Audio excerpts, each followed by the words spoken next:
Narayan Hari. Hello students. Students, in this class we are going to discuss the topic of the Paleolithic age. But in order to understand this Paleolithic age completely, we must know some basic points. Some basic concepts must be clear to us in order to understand this Paleolithic or the Stone Ages. The first point is that what is Ice Age? तो palaeolithic as को proper समझने के लिए हमें कुछ चीज़ें समझनी होगी कि आइस एज क्या होता है. तो students, according to the different scientist, till now the earth has witnessed 5 ice age को हम विटनेस कर चुके हैं. 5 आइस एज हो चुकी हैं, खत्म हो चुकी हैं. और जो लास्ट आइस एज थी that was started by around 22 lakh years back, और 2.2 मिलियन ईयर्स पहले जो लास्ट आइस एज थी वो शुरू हुई, और उसका जो एंड हुआ वो 10,000 ईयर्स पहले हुआ. तो इतने लॉन्ग पीरियड तक आइस एज रही, 5th आइस एज जो थी. अब इसके बाद एक नेक्स्ट आइस एज के बारे में भी प्रेडिक्ट किया जा रहा है according to the different scientist. That ice age could be started by the time period of around after 1500 और 2000 years, and the peak of that iron age, that ice age will be around approx 80,000 years after. 80,000 years के बाद उस ice as का जो 6th ice as होगी उसका peak होगा. तो that was the 6th ice as.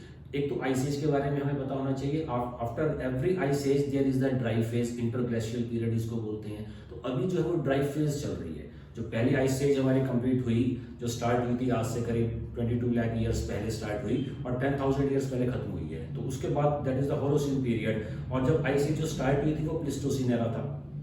अब जो टाइम पीरियड चल रहा है हमारा वो होलोसीन है, वो ड्राई फेज है, इंटरग्लेशियल पीरियड है. एक आइस एज खत्म हुई है 5th, और 6th जो है वो शुरू होगी अराउंड आफ्टर 1500 और 2000 ईयर्स के बाद. तो ये जो ड्राई फेज चल रही है इसको हम होलोसीन बोलते हैं. एक तो आइस एज का कंसेप्ट था. दूसरा, हमें एडी और बीसी के बारे में भी कुछ बेसिक अंडरस्टैंडिंग्स होनी चाहिए, तब हम इस पैलेलिथिक, मेसोलिथिक, नियोलिथिक, चाइल्कोलिथिक और आयरन एज को प्रॉपर्ली समझ सकते हैं. देखो स्टूडेंट्स, ऐसा है कि अभी जो टाइम पीरियड चल रहा है हमारा आज का जो प्रेजेंट है दैट इज 2022. ये 2022 का टाइम पीरियड है. Wait a minute. तो इस 2022 का जो टाइम पीरियड में हम लोगों ने डिस्कस किया, इसको हम जब बैक काउंटिंग स्टार्ट करते हैं तो हम 1 पर पहुंचे. ये 1 पर हम आ गए. जब हम बैक काउंटिंग में जा रहे हैं तो 1 onwards whole time period that is known as AD. उसको क्या बोलते हैं हम? उसको हम एडी बोलते हैं. और 1 से पहले का जो सारा टाइम पीरियड है that is known as BC और द बिफोर क्राइस्ट. और एडी का मतलब होता है anno domini, in the year of the Lord, और इसको हम सीई भी बोलते हैं, कॉमन एरा. 1 से पहले का जो टाइम है पूरा वो हमारा बीसी का टाइम पीरियड होता है. और अर्लियर वीडियोस में मैंने आपको बताया था कि अर्थ जो है उसकी एज, अप्रॉक्स एज जो एस्टिमेटेड एज है वो 4.6 बिलियन ईयर्स है. तो 4.6 बिलियन ईयर्स पहले अर्थ अपने एग्जिस्टेंस में आई थी, और वो 4.6 बिलियन ईयर्स मान लो हम यहाँ से स्टार्ट करते हैं. तो यहाँ से जब अर्थ की बिगिनिंग स्टार्ट हुई 4.6 बिलियन से, तो हम लोग इस तरफ आ रहे हैं. इसका मतलब हम एडीज की तरफ आ रहे हैं. तो जब हम 2.2 मिलियन और बोल सकते हो आप अराउंड 22 लैक्स पर पहुंचे, 4.6 बिलियन से स्टार्ट किया हमने, बिलियन से हम मिलियंस में आ रहे हैं, फिर 10 लैक्स में आएंगे, लैक्स में 10,000, थाउजेंड्स, हंड्रेड्स, 1, और उसके बाद फिर एडी स्टार्ट हो जाएगा. तो जब हम 2.2 मिलियन या 22 लाख ईयर्स पर पहुंचे हैं तो उस टाइम हमारा अराउंड उस पीरियड में 5th आइस एज स्टार्ट हुई थी. और वो आइस एज 2.2 मिलियन से स्टार्ट हुई और 10,000 तक चली. इतने पीरियड की ये आइस एज थी, 5th आइस एज जो थी. इस 5th आइस एज में इवोल्यूशन ऑफ ह्यूमन बीइंग्स हुआ. जैसे कि चार्ल्स डार्विन ने बोला कि the human beings, the modern human beings, they evolve from the apps से वो इवॉल्व हुए हैं. तो ये जो इवोल्यूशन है वो 2.2 मिलियन ईयर्स से स्टार्ट हुआ. इवोल्यूशन कहाँ, किसका इवोल्यूशन? ह्यूमन बीइंग्स का इवोल्यूशन. कहाँ से? एप्स से. तो इसका मतलब इससे पहले जो थे वो एप्स थे, और यहां तक आते आते वो एप्स रहे, और उसके बाद उनका इवोल्यूशन स्टार्ट हुआ. वो एक अलग इशू है कि एक ब्रांच एप्स की ही चलती रही, और आज भी एप्स हैं, चिंपैंजी, गोरिल्ला, ये सब आज भी है हमारे पास. लेकिन एक ब्रांच जो थी उनकी, वो ह्यूमन बीइंग्स की तरफ कन्वर्ट होना, माइग्रेट होना या कन्वर्जन होना उनका स्टार्ट हो गया. तो वो जो स्टार्टिंग फेज थी वो 2.2 मिलियंस में आई. 2.2 मिलियन या 22 लाख ईयर्स पहले वो स्टार्टिंग फेज शुरू हुई जब हम लोग क्वाड्रिप्ड से बाइपेडल की तरफ कन्वर्ट हो रहे थे। क्वाड्रिप्ड का मतलब क्या होता है कि ये जो पीरियड था इससे पहले जो एप्स होते थे वो चलते कैसे थे, अपने हाथों को भी जमीन पर रखकर वो चलते थे। आज भी हम लोग देख सकते हैं मंकीज हैं या गोरिल्ला, चिंपैंजीज, ये लोग ये कैसे चलते हैं, ये फीट से तो चलते ही हैं, उसके साथ साथ ये अपने हाथों का भी यूज करते हैं। तो that was their walking system और द वॉकिंग स्टाइल। अब उसके बाद वो क्या करेंगे, एक ब्रांच जो इनकी है वो ह्यूमन बींग्स की तरफ आएगी, बाइपेडल की तरफ आएंगे। बाइपेडल मतलब जो अपने दो पैरों पर चलते हैं। तो वो, और पहले वो दो हाथ और दो पैरों पर चलते थे, तो उसको चौपाया बोलते हैं, क्वाड्रिप्ड जिसको बोला जाता है। नाउ दिस क्वाड्रिप्ड आर कन्वर्टिंग और चेंजिंग टुवर्ड द बाइपेडल। तो एकदम से कन्वर्जन नहीं हो जाएगा कि वो भी चार पैर पर, दो हाथ और दो पैरों पर चल रहे हैं और सुबह उठे और दो पैरों पर चलने लगे, ऐसा नहीं है। वो एक फेज आएगी, उसके भी डिफरेंट फेजेस आएंगी। तो एक फेज जो थी, जैसे 2.2 मिलियन पर मैंने बताया आपसे कि यहाँ पर ऑस्ट्रेलोपिथिकस का बर्थ का राइज हो जाएगा। एक जो स्पेसीज है ह्यूमन बींग्स का, जब इवोल्यूशन हो रहा है तो उसमें डिफरेंट फेजेस थी। तो ऑस्ट्रेलोपिथिकस से स्टार्ट हुआ और उससे पहले सारे एप्स थे। तो एप्स से जब हम ऑस्ट्रेलोपिथिकस की तरफ आ रहे हैं, जब हम बाइपेडल बन रहे हैं, तो वो फेज ऐसा नहीं था कि रातों रात वो फेज आ गई थी। उसमें पहले जो बाइपेडल, पहले तो जो एप्स जो बन रहे थे ह्यूमन बींग्स की तरफ जब आ रहे थे, उनकी हाइट भी बहुत छोटी होती थी, हार्डली 2.5 फीट 3 फीट के करीब उनकी हाइट होती थी। और अफ्रीका में एक साइंस में आर्कियोलॉजिस्ट ने डिस्कवर किया है पूरा एक स्केलेटन का, एक डिफरेंट स्केलेटन्स मिले हैं और ये बोला जाता है कि एक पूरी फैमिली है, उसको नाम दिया गया लूसी फैमिली। तो उसमें लूसी फैमिली में जो फीचर्स मिले हैं वो लोग स्विंगिंग मोशन में चलते थे। स्विंगिंग मोशन का मतलब क्या है कि जब वो लेफ्ट पैर रख रहे हैं तो उनकी बॉडी जो थी पूरी लेफ्ट तरफ झुक जाती थी, जब राइट पैर रख रहे हैं तो राइट तरफ पूरी बॉडी झुक जाती थी, लेफ्ट में फिर लेफ्ट तरफ। तो वो स्विंगिंग मोशन था। वो स्विंगिंग मोशन का मतलब क्या है कि कहीं ना कहीं वो, अब पहले तो वो दो हाथ और दो पैर में चल रहे हैं, तो एकदम से अगर उनको खड़ा कर दिया जाएगा तो उनका बैलेंस तो नहीं बनेगा। वो तो generations of generations, thousands of thousand year से इस तरह से चल रहे हैं, तो एकदम से तो उनका बैलेंस नहीं बनेगा। तो धीरे धीरे जब नेचर उनको बाइपेडल की तरफ ले जा रही है तो उनका बैलेंसिंग सिस्टम चल रहा है। तो बैलेंसिंग में वो स्विंगिंग मोशन के अंदर आ रहे हैं, इस तरह से वो चलते थे। With the passage of time फिर उनकी स्विंगिंग जो है वो कम हो जाएगी, खत्म हो जाएगी, और फिर उनकी स्पाइनल कॉर्ड भी सीधी हो जाएगी, वो होमो इरेक्टस बन जाएंगे और नॉर्मल जैसे मॉडर्न ह्यूमन बीइंग्स चलते हैं फिर वो वैसा चलना शुरू कर देंगे। तो यहाँ 2.2 मिलियन ईयर्स में क्या हुआ, और 22 लैक्स भी इसको बोल सकते हैं, यहाँ पर आकर उनका जो कन्वर्जन था, जो ट्रांसफॉर्मेशन थी वो स्टार्ट हो गई थी, और उसको बोलते हैं ऑस्ट्रेलोपिथिकस। जो स्पेसीज आई ऑस्ट्रेलोपिथिकस थी। तो ऑस्ट्रेलोपिथिकस का जो सिस्टम शुरू हुआ, जिनका जब इवोल्यूशन जो ह्यूमन मैन का शुरू हुआ, ऑस्ट्रेलोपिथिकस से फिर वो जिंजैंथ्रोपस बने, मतलब और मॉडर्न मैन की तरफ चलते चले जा रहे हैं। पिथेकैंथ्रोपस बने, फिर होमो इरेक्टस बने, निएंडरथल बने, फिर उसके बाद होमो सैपियंस बने, और बाद में होमो सैपियंस बन गए। होमो सैपियंस जो हैं वो होमो सैपियंस की ही एक स्पेसीज हैं। तब तक वो मॉडर्न मैन बन गए थे। तो ये जो प्रोसेस शुरू हुआ था अराउंड 22 लाख ईयर्स पहले, ये कब तक चलता रहा? ये प्रोसेस इनका 2.5 लाख साल तक चलता रहा।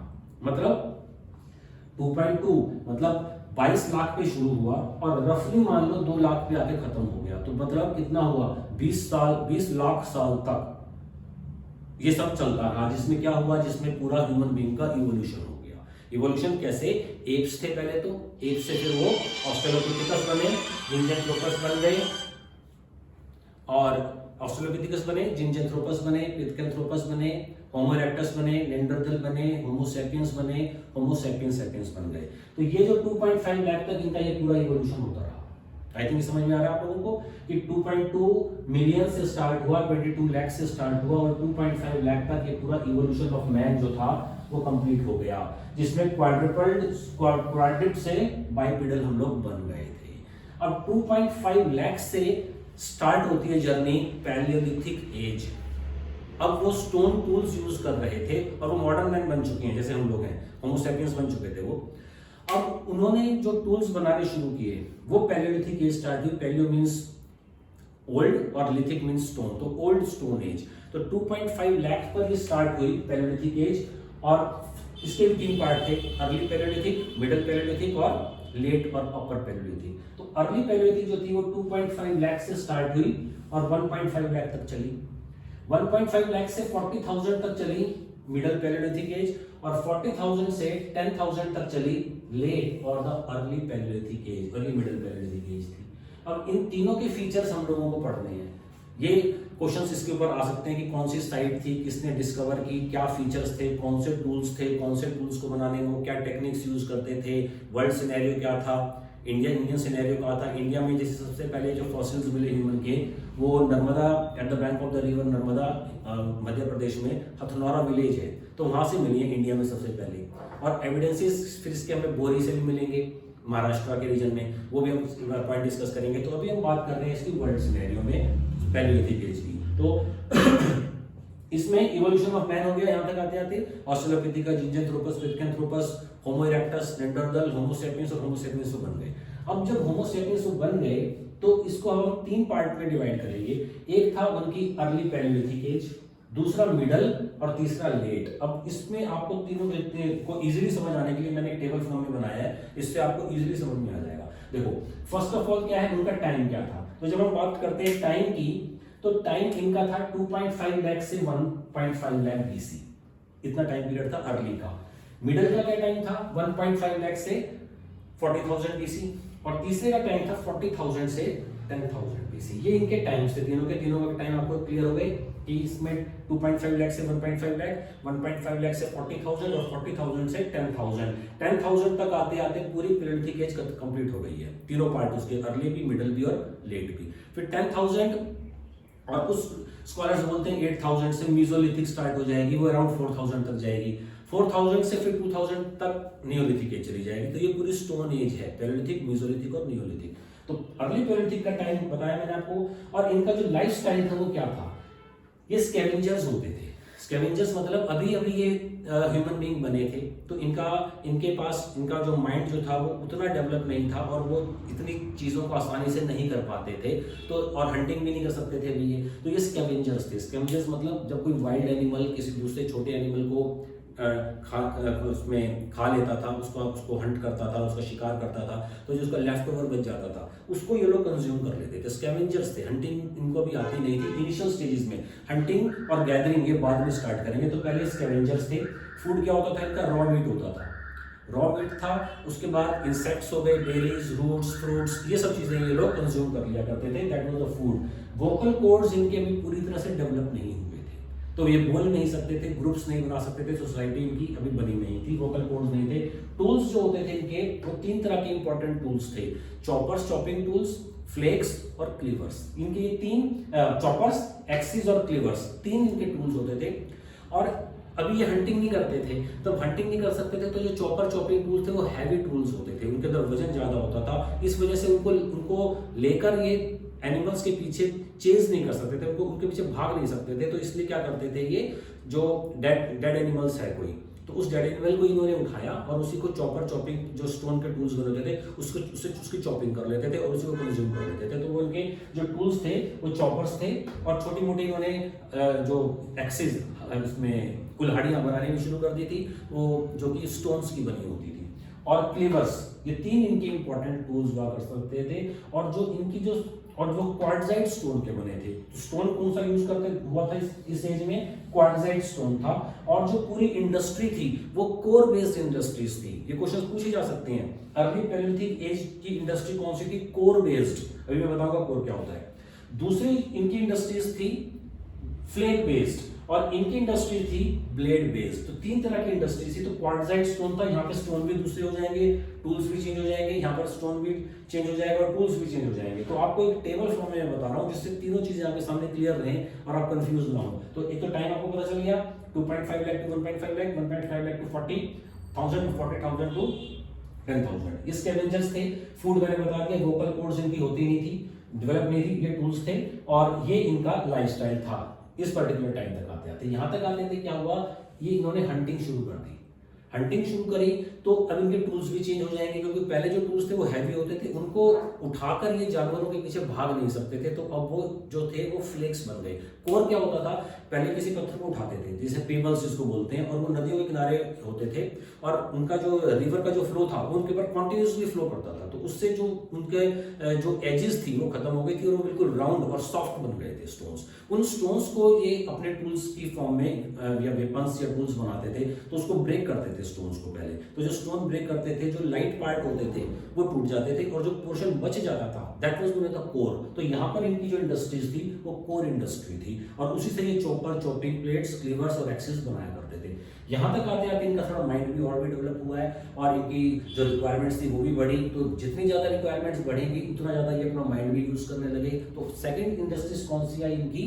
फ्लेक इंडस्ट्री आई। तो फ्लेक का मतलब क्या कि इन्होंने स्टोन लिया और उसमें उसको काटना शुरू किया दूसरे स्टोन की हेल्प से ही, या तोड़ना शुरू किया, और जो उसकी जो लेयर्स निकलेंगी, लेयर्स LAYERS लेयर्स, जो उसकी परत निकलेंगी उसको बोलते हैं फ्लेक्स। तो बड़े पत्थर में से कुछ पत्थर इन्होंने छोटे छोटे फॉर्म में निकाल लिए लेयर्स की फॉर्म में, तो उसको नाइफ्स की तरह से यूज कर सकते थे, स्क्रैपर्स की तरह जमीन में बैठकर जमीन को स्क्रैप करना, वहां से इंसेक्ट्स निकाल लेते थे ये, या ट्री है उस ट्री को स्क्रैप करते थे और बाद में जाके उन्होंने अपर पैलियोलिथिक एज में जाके जो बार्क होता है उसको स्क्रैप करते थे और उसको कपड़े की तरह पहनना भी इन्होंने शुरू किया अपर पैलियोलिथिक एज में जाके। तो यहाँ पर इनकी वोकल कॉर्ड्स जो थी वो डेवलप हो गई थी, बोलना इन्होंने शुरू किया, सोसाइटी में रहना इन्होंने शुरू किया, ग्रुप्स बन गए और ग्रुप्स बने, फिर इन्होंने ग्रुप के अंदर हंटिंग भी शुरू कर दी थी। तो ग्रुप हंटिंग शुरू की। स्क्रैपर्स थे इनके पास, जैसे यहाँ पे चॉपर्स थे, एक्सिस थी, क्लीवर्स थे, यहाँ पर क्या था, स्क्रैपर्स थे, बोरर्स थे, फ्लेक्स, पॉइंट्स, ये इनके औजार जो टूल्स थे इस पर्टिकुलर टाइम में। यहाँ पर चॉपर, एक्सिस और क्लीवर्स थे, यहाँ पर स्क्रैपर्स, बोरर्स, फ्लेक्स और पॉइंट्स थे। अब यहाँ पर जो स्टोन था वो क्वार्टजाइट स्टोन था। यहाँ पर जो स्टोन आ गया वो अलग अलग स्टोन्स आ गए। एक तो जेस्पर आ गया, ये भी टाइप ऑफ स्टोन होता है, एगेट आ गया और चैरेट आ गया। ये तीन तरह के स्टोन इन लोगों ने अपने औजार वेपन्स बनाने के लिए शुरू कर दिए। जैसे यहाँ पर क्या था, इनके पास एक स्टोन था, क्वार्टजाइट था, ये that was the middle palaeolithic age. New जो लेट स्टोन एज आएगी, अपर पैलियोलिथिक एज, वो इनसे ज्यादा एडवांस हो जाएगी। कैसे? अब इन्होंने प्रॉपर हंटिंग शुरू कर दी, उसके साथ साथ यहाँ पे इन्होंने आके किनशिप भी शुरू कर दिया। किनशिप का मतलब ये ब्लड रिलेशंस को समझने लगे और जो दूसरे ग्रुप्स थे उनके साथ इनके क्या रिलेशंस थे और ब्लड रिलेशंस को इन्होंने समझना शुरू किया और अकॉर्डिंगली इन्होंने ग्रुप्स में रहना शुरू कर दिया। तो किनशिप इनका डेवलप होने लग गया। सोशियोलॉजी में आप लोगों ने टर्म पढ़ी भी होगी कि व्हाट इज किनशिप, नाते, रिश्तेदार, ये अपने रिलेशंस को समझने लग गए थे। इस पर्टिकुलर टाइम में आके ब्लड रिलेशन को समझना शुरू कर दिया उन्होंने। अब इनका जो स्टोन था, यहाँ पर फ्लिंट स्टोन यूज करने लगे। यहाँ पर कौन सा स्टोन था इनका? यहाँ पर जेस्पर, एगेट और चैरेट थे और यहाँ पर क्वार्टजाइट था। यहाँ पर आ गया इनका फ्लिंट स्टोन। यहाँ पर फ्लेक इंडस्ट्री थी। यहाँ पर इंडस्ट्री इनकी कौन सी थी, जिसमें टूल, चॉपर और कोर इंडस्ट्री थी। यहाँ पर आकर इनकी ब्लेड इंडस्ट्री हो गई है। इंडस्ट्री इनकी हो गई ब्लेड, और जो इनके वेपन्स थे वो नाइव्स हो गई, एरो हेड्स बनाने लगे, जिसमें एरो, तीर कमान से इससे ये शिकार करते थे, एरो हेड्स आ गए। बोन टूल्स, हड्डियों के टूल्स बनाने लग गए। उसके साथ साथ इन्होंने नीडल्स बनाना भी शुरू कर दिया। नीडल्स बनाने का मतलब क्या होता है कि छोटी हड्डी ली और उसके अंदर होल किया और उससे इन्होंने, जैसे मैंने बताया था कि स्क्रैपर्स से ये क्या करते थे, बार्क, कपड़े, जो पेड़ होता है उसकी छाल उतार लेते थे और उसको पहनना शुरू किया और उसको तोड़ना शुरू किया और निडल्स की हेल्प से उसको सीलना भी शुरू कर दिया था। तो यहाँ तक आते आते इनकी ये स्टेज हो गई थी और ये फिशिंग वगैरह भी करने लगे थे। पहले हंटिंग करते थे, अभी फिशिंग करने लगे, क्योंकि जो फिशिंग टूल्स थे वो हार्पून्स होते थे। हार्पून्स यहाँ पर मिले हैं हमें डिफरेंट साइड्स से। तो ये इनका डिफरेंशिएट हो गया कि किस तरह से ये अपनी जो लाइफ थी उसके तीन इन्होंने पार्ट कर दिए थे। इसके साथ साथ अब हम ये देखेंगे कि वर्ल्ड सिनेरियो में, वर्ल्ड में सबसे पहले फॉसिल्स कहां पर मिले हैं और ह्यूमन बीइंग्स की जो बिगिनिंग है वो वर्ल्ड में सबसे पहले कहां मानी जाती है। तो स्टूडेंट्स ये देखिए, that is the map of Africa. ये अफ्रीका का मैप बना है। ओके, अब अफ्रीका का मैप आप जानते हैं, इसको वर्ल्ड मैप में जब आप देखेंगे तो ये अफ्रीका का कॉन्टिनेंट है। नीचे इधर जाके ऑस्ट्रेलिया हो जाएगा और इसके जस्ट ऊपर यहाँ यूरोप होगा, उधर एशिया, इधर नॉर्थ अमेरिका और इधर साउथ अमेरिका। ये पोर्शन है हमारा अफ्रीका का। तो अफ्रीका में ये जो इथोपिया लिखा है मैंने इधर, ये इथोपिया में सबसे पहले हम लोगों को फॉसिल्स मिले हैं। इनके जो बोन्स जो मिली हैं फॉसिल्स की, वो इथोपिया में, जो मैंने भी वर्ड यूज किया था, लूसी फैमिली। तो लूसी फैमिली के जो स्केलेटन्स हैं वो अराउंड 10 to 12 स्केलेटन्स मिले, तो इसलिए आर्कियोलॉजिस्ट ने उसको पूरा एक फैमिली का नाम दिया है और उसमें जो लीड रोल था वो लूसी का था। तो लूसी फैमिली का इन्होंने ये यूज किया है। और ये जो मैं कोट कर रहा हूँ टर्म्स, ये इरफान हबीब जो एक बहुत अच्छे स्कॉलर हैं, रिनोड स्कॉलर हैं, प्रोफेसर इमेट्रियस हैं वो, और अलीगढ़ मुस्लिम सोसाइटी से, अलीगढ़ हिस्टोरियन सोसाइटी से बिलोंग करते हैं। उनकी बुक है इंडस वैली सिविलाइजेशन और आर्कियोलॉजी के ऊपर उनकी जो दूसरी बुक्स हैं, उपेंद्र सिंह की बुक्स हैं, एनसीईआरटी, इग्नू, इन सब बुक को कंसीडर करने के बाद ही इस लेक्चर को मैं आप लोगों के सामने प्रेजेंट कर रहा हूँ। तो यहाँ पर इथोपिया में मिला, उसके बाद तंजानिया में एक प्लेस है ओल्डुवाई। ओल्डुवाई में एक गॉर्ज है, गॉर्ज का मतलब एक रिवर, नैरो रिवर वैली, वहां से भी हमें होमो हैबिलिस के टूल्स मिले हैं। तो होमो हैबिलिस कौन है? होमो हैबिलिस ह्यूमन बीइंग जब बन रहे थे तो वो स्पेसीज थी जिसने सबसे पहले टूल्स बनाना शुरू किया, पत्थरों से टूल्स बनाना शुरू किया, उनको होमो हैबिलिस बोला जाता है। तो इट्स इंपॉर्टेंट क्वेश्चन कि कौन जो स्टोन टूल्स हैं वो सबसे पहले किसने बनाने शुरू किए? तो होमो हैबिलिस ने बनाने शुरू किए थे। और ये होमो हैबिलिस के टूल्स हमें मिले कहाँ हैं? ये तंजानिया, अफ्रीका में ओल्डुवाई गॉर्ज, वहां से मिले हैं। उसके साथ साथ तुर्काना लेक है। तुर्काना लेक जो है वो उसके जो एडजेसेंट एरिया है कोबीफोरा है। तो कोबीफोरा से हमें होमो हैबिलिस और होमो इरेक्टस, उन दोनों के टूल्स भी मिले हैं और उनकी बोन्स भी मिली हैं, उनके फॉसिल्स भी मिले हैं। कोबीफोरा से होमो हैबिलिस और होमो इरेक्टस मिले हैं।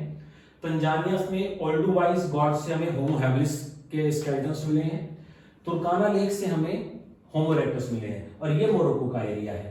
इन एरिया से सबसे पहले वर्ल्ड में यहाँ पर ह्यूमन बीइंग्स के स्केलेटन्स, फॉसिल्स, बोन्स, टूल्स हमें मिलने शुरू हुए हैं। तो नेक्स्ट वीडियो में स्टूडेंट्स मैं अभी आप लोगों को कंटिन्यू करूंगा, जिसमें हम लोग इंडिया सिनेरियो में पढ़ेंगे। मैप के अंदर इंडिया में कौन कौन सी इंपॉर्टेंट पैलियोलिथिक साइट्स थी और क्या उनके इंपॉर्टेंट फीचर्स थे और किस तरह के क्वेश्चंस आ रहे हैं यूपीएससी में। स्टोन एज से क्वेश्चंस तो डेफिनेटली आते हैं, पैलियोलिथिक, मेसोलिथिक, नियोलिथिक, ऐसे किसी के क्वेश्चंस आते हैं। तो उन क्वेश्चंस में किस तरह से क्वेश्चंस आ सकते हैं वो अभी मैं कंटिन्यू करने वाला हूँ आप लोगों के साथ। अब हम उसको इंडियन सिनेरियो में पढ़ेंगे।